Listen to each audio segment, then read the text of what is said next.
You go, I go, you stay, I stay. One song to sing.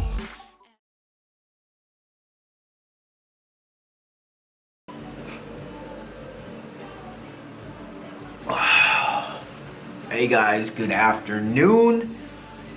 Usually I say good morning, but it's 12:48. I just got to the campus. I'm sipping on my yellow monster. It's a lot later than usual that I come in.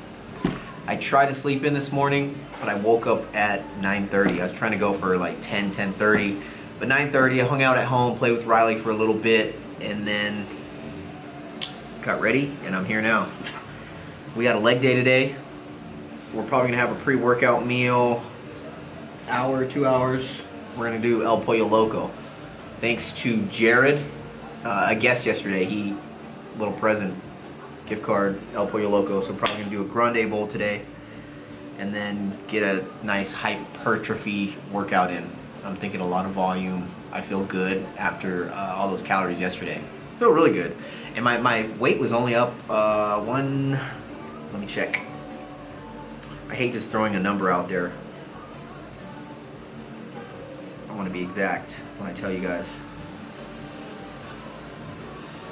So yesterday, Saturday morning, before we went out to Ontario to go pick up Sonia's car, I was 158.9. This morning I was 161.1. So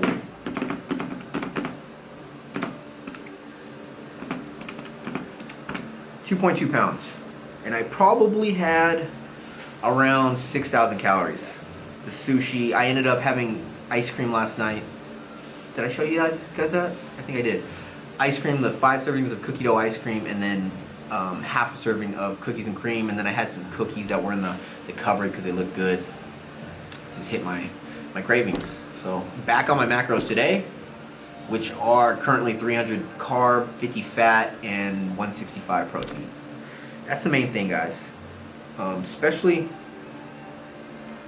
yeah, that's the main thing.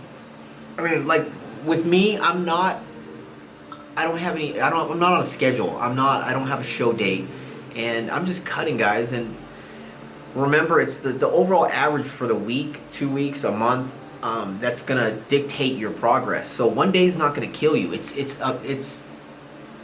fact that if you get back on it, you know, it's if you say you have a non-counting day, a diet break day where you enjoy your day with your family, your friends, and then the next day you're like, man, I don't want to get back on my macros. I want to just keep eating. That's when it all goes down to shit.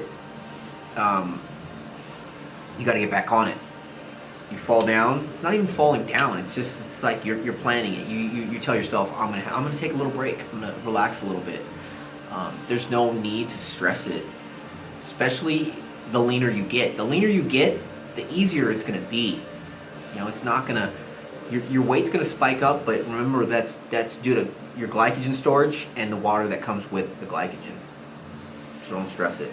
I'm not saying every day go have a diet break, don't count your macros, stay on it. You know, and that the amount that you can do that is based on how consistent you are throughout your whole cut, and how long you've been cutting, and how much progression how much progress you've already made. Like, you guys have seen me, I've been cutting since December 7th. Now I'm just playing with it. I'm just trying to sustain it. I'm just trying to find balance, and I've found it. And pretty much it's me having non-counting days like every 1 to 2 weeks, and then getting back on my macros. And it increases your performance. And really, another thing that I want to touch on is performance. If you feel like your performance is decreasing a lot in the gym, you might need to up your calories. You might need a little diet break to spike your performance, because the second that your lifts are going down, that's when your weight loss is going to stop. Remember, you're expending calories when you're training, so that the more efficient and heavier you're lifting, the easier your cut's going to go. So be a weight trainer, and don't be a weight trainer. You know, be efficient. Track your lifts. Lift as heavy as you can in proper form. Stay on those macros. It's all consistency. I don't know where I'm going with this. For some reason, my brain's just all over the place. And you guys know that when I have something on my mind, I'm gonna speak it. There's no takes, there's no cuts. I just spit it out to you guys. Hope that made sense. I'll check in with you guys in a bit. Sonia is driving by. They just had IHOP. I want to show Tankster the new ride. Let's go. Oh, there she is. So much bigger.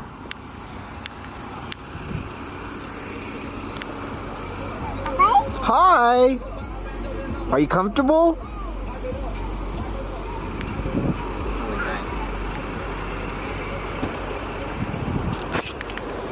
I don't even think I gave you guys a look at it. I love them angel eyes. Look at those eyes.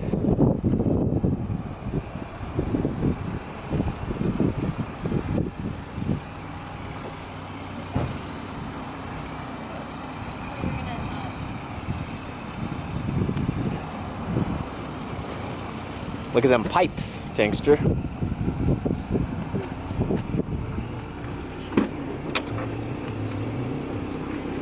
This is where we're gonna put you when we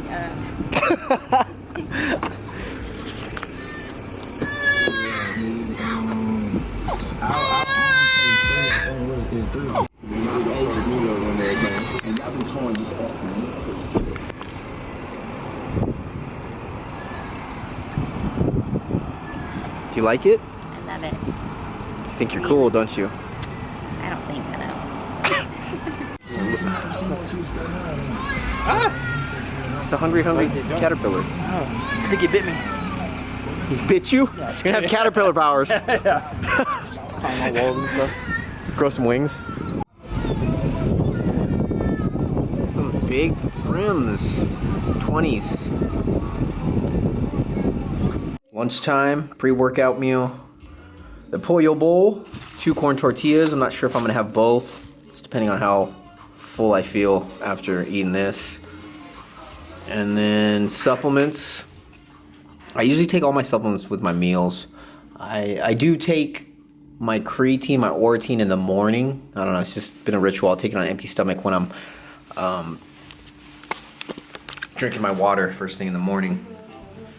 So my subs here, fish oil, vitamin C, calcium, magnesium, D3, and then multivitamin. Enjoy this. Catch up on some YouTube. And let this digest and then get our leg day in. I am on Rogue Fitness, their website. I need to order some more of the Rogue bands. A couple pairs of the orange and the red. They're wearing down. One of the red ones already tore. Sorry, I added 2 pairs of those to the cart, and I'm checking out the Rogue wagon wheels. I seen Silent Mike post some videos on this a while back, and I've been wanting to get a pair. And how they work is, instead of doing working off blocks or doing rack pulls, these plates are just ginormous. They're big, so they sit on the off the floor a lot higher. So all you got to do is throw on more 45s to increase the weight, just like that. I think I'm gonna order a pair. It'd be something cool, something new for the campus, and it'd be fun to use. Alright, warning guys. The new pump Blood Orange to the dome is sour as hell. Hits you harder than the Pineapple Express.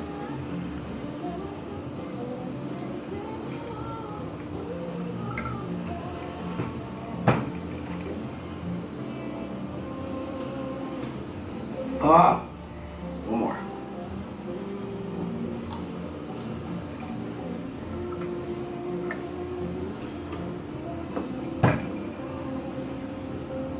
Oh God.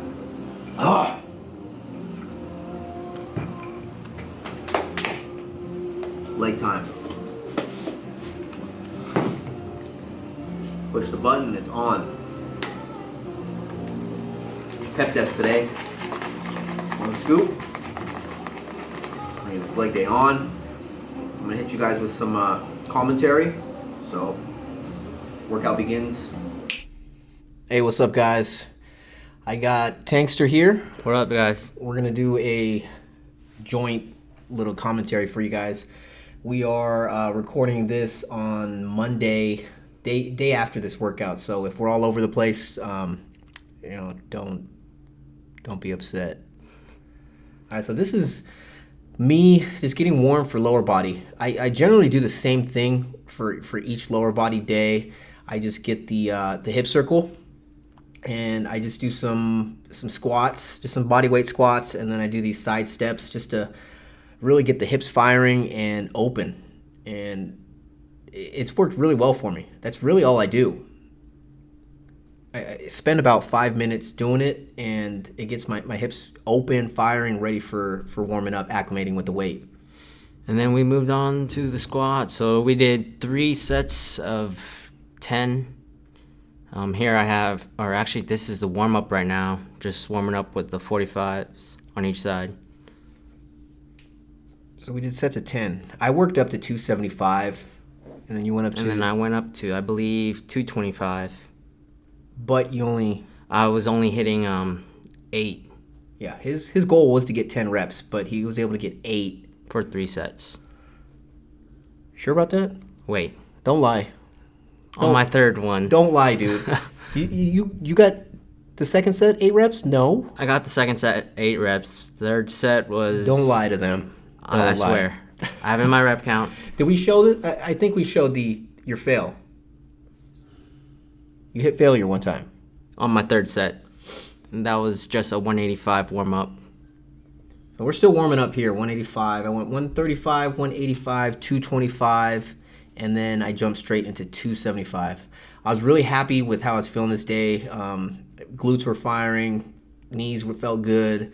So I don't think I've hit 275 for 10 reps in a while at this body weight. So I was real happy with that. Here's still warming up here at 225. And it's really important, guys, to warm up. Take the time to acclimate to your working sets. I generally like to warm up to about, I would say, 85% of my anticipated working sets. All right, so this is my first set. Something I've been trying to do is keeping the bar higher on my traps, because it tends to roll down because I was placing it a lot lower than usual that I never really felt. Yeah. But because it was adding pressure on my wrist because like of that rolling, and then now it's like it feels a lot better. I feel more upright. Yeah, that's the thing. If you're a high bar squatter, be a high bar squatter. If you're a low bar, be a low bar squatter. You want to keep that bar placement stationary, steady throughout your whole movement. Yeah, there's no in between.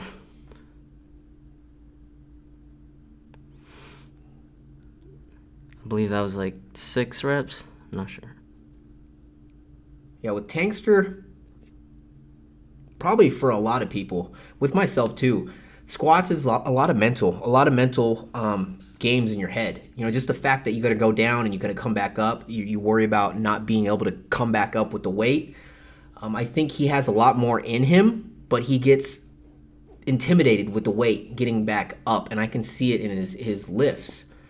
He's kind of waiting for the sticking point instead of anticipating it and firing, just pushing through it. And you'll see it his next set. I think this is my first working set. Yes. 275. It was pretty. My lifts were pretty consistent this day. The 3 sets, I hit it pretty easy. The 10 reps of 275. We took about probably 3 to 5 minutes in between each set. This is your second set. I believe this one you accidentally did 11. Yeah. I thought I was on my 9th, but oh well, I was in a zone. You see me, lately I've been kind of weird about my stance. Like, I feel off. It might be my hips being tight, but I take my time resetting up my stance. Like, when I go down, I know my heels, like, something feels off. and I take my time to move it back to where I feel comfortable. So don't rush your reps. Always set up like it's each rep is a 1 rep set. That way you'll be able to take that breath, stay tight, and just maximize each rep. And then we moved on to sumos. This was my first set. How much you make me do? It was torture. 225, I told him he had to do 20. Since Tankster's reversing into a surplus, I am just pushing him a little harder. With his journey, it's been a little different. He never encountered a bro stage like myself, where you just went really, really insane high amounts of volume. So I think he's kind of lacking that mental toughness, where those high rep sets, the drop sets, the just going in there trying to destroy yourself, that builds character. Tankster's only been training for about 2 years. 2 years now, and I never really pushed him that way. Just pushing through the pain, fighting that mental battle. So I'm gonna start incorporating stuff like this once in a while in our Hypertrophy days? hypertrophy. Hypertrophy. Did you say hypertrophy? I think so. It's hypertrophy.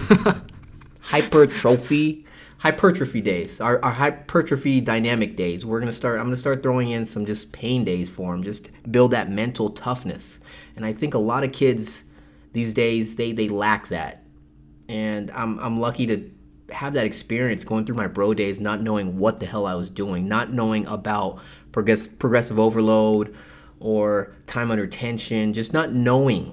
So I just went in there and beat the hell out of myself, and luckily enough, I stayed in a surplus majority of my years that I was able to grow, but I wasn't growing at an efficient pace. So I thank the bros for those years. It made me mentally tougher, ready for battle all the time. But I can tell with Tankster, when I push him to those kind of points, he kind of just like Pauses for a second. dies out and is just like, "Mommy, mama." Look at him right there. Yeah, I was just running out of breath, and I just felt Look at him fatigued. smacking his hamstrings like he's like, "Come on, lefty, come on, righty, let's do this." I mean, I was giving him some verbal motivation. I was talking to him, pushing him through, but he didn't quit, and that's the main thing, guys. And that's why I've taken Tankster under my wing, and I've been patient with him, watching him grow, helping him grow. That he has that toughness of not giving up. He's coachable. Come on, Tankster, one more. Yeah. By this time, I was just making sure, getting my setup right, because I just felt fatigue. So that was a rep PR for sure. For sure. I don't think 20, you've done- 20 reps. I've never done 20 reps or anything higher than like 10. Yeah, that was definitely like Olympic cardio for you. Come on. Oh man, I two more. signed 2 more. I was gonna keep this clip short, but I wanted you guys to see it. Just have us talk through it, and Watch me go through pain. yeah, see, the certain words that I was telling him at this point were just really turning it on for him. Yeah, your body's gonna tell you no before your mind, or does that make Your sense? mind's going to tell you no before your body. Yeah, your mind's gonna say no, no, no, but your body can take a lot more. It's very surprising. Here I'm training smart here, guys. I'm in a deficit. Remember that. So I'm cutting. I can't. What's going on right here? I'm not gonna push. I gotta train. I gotta keep smart because my calories are still low. Where I'm gonna avoid just trashing my nervous system. I went 10 reps, which I don't normally do 315 for 10 reps. We never really go 10 reps on anything. It felt good. It was still a pretty good struggle. I had to dig a little bit to get 10 reps. And keep in mind we're doing it beltless, so a little bit more tough.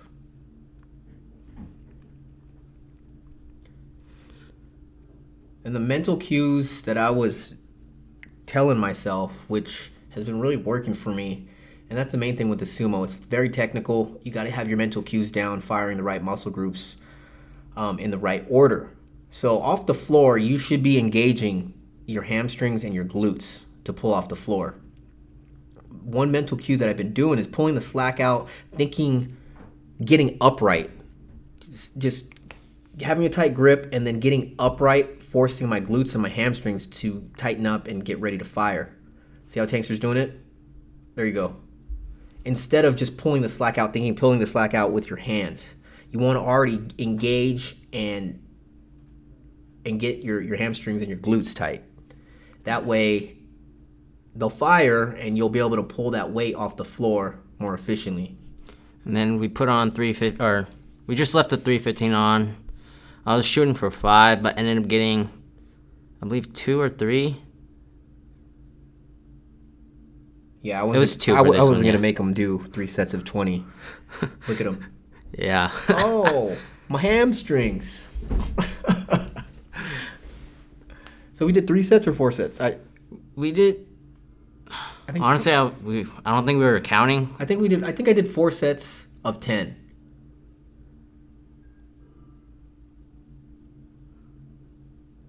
Two. You don't gotta count them, dude. But like I said, another mental cue that I use is pulling back. And pulling back as I'm coming up, like trying to pull the bar Close to your shins. closer to your shins, yeah, and to keep the bar path straight. So the bar path should be straight from the side. If you ever looked at your footage, should be coming up straight, grazing your shins, and then going up, grazing your knees because you're already locking out your knees. And you should be sitting back on your heels, I believe, right? Yeah, you want to get you want to get behind the bar as much as you can. If your knees are going over the bar from the floor, like right here. See, I'm getting behind the bar. And then opening my hips, knees are coming apart.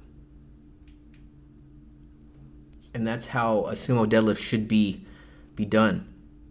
And you don't want your hips shooting up too high, too fast.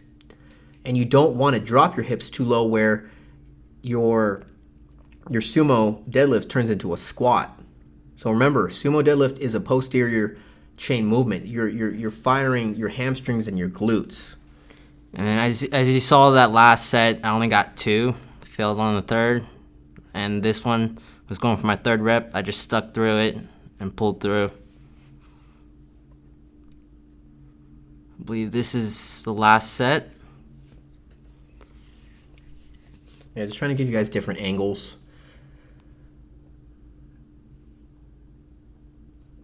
See, this day, it was flying up. It felt good. The one thing that I was kind of lacking was just that explosiveness. I wasn't really turning it on off the floor. I was just kind of waiting for that sticking point and then locking out. I could have pulled it a little bit more aggressively, which is my main problem with the sumo. Some days I'm just not there firing like as fast as I want to. I guess I'm just really focused on the form. But as I get heavier in like a 1 rep, 2 rep set, I'm gonna have to turn it on and get that speed off the floor, or it's gonna be a lot harder. I mean, I haven't really 1 rep maxed in a while. I think the last time I got a gym PR, I got 545, and then the last meet that we did, I got 540. And I think my best double is 50 or triple. I got 501 for a triple.